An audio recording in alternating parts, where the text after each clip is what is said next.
ملا رسول لنډی څوک و، څه کارونه یې وکړل او اوس چیرته دی؟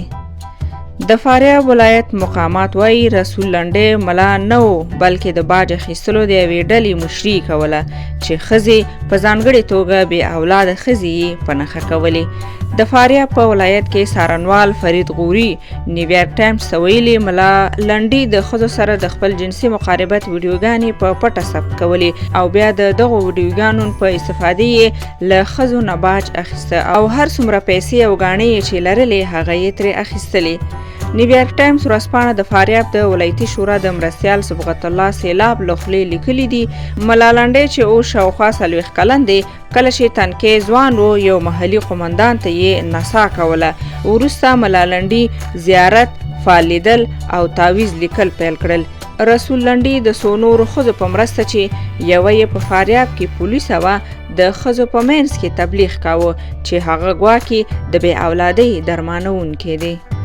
د فاریاب والي ښاغلي فایق د هغو کسانو د اعترافونو په بنسټ چې د ملا لنډي د قضیې په تړاو نیول شوي د نیویارک ټایمز ورځپاڼې ته ویلي چې هغه یوه ډله ګمارلې وه چې ورته تبلیغ وکړي. لومړی یې تعویض ورکاوه او له هغوی یعنې ښځینه مشتریانو یې غوښتل چې په بله کتنه کې له ځان سره یو چرګ راوړي او په وروستۍ کتنه کې پسه.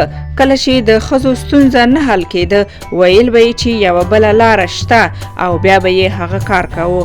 د فاریاب د ولایتي شورا مرستیال نیویارک ټایمز ته ویلي چې ملا لنډی هغه وخت رسوا شو چې یو ځواکمن محلي سړي د هغه د کارونو نه خبر شو او د 2 وسلوالو ساتونکو سره د هغه کور ته ولاړ او د هغه ټلیفون او ویډیوګانې یې ضبط کړې.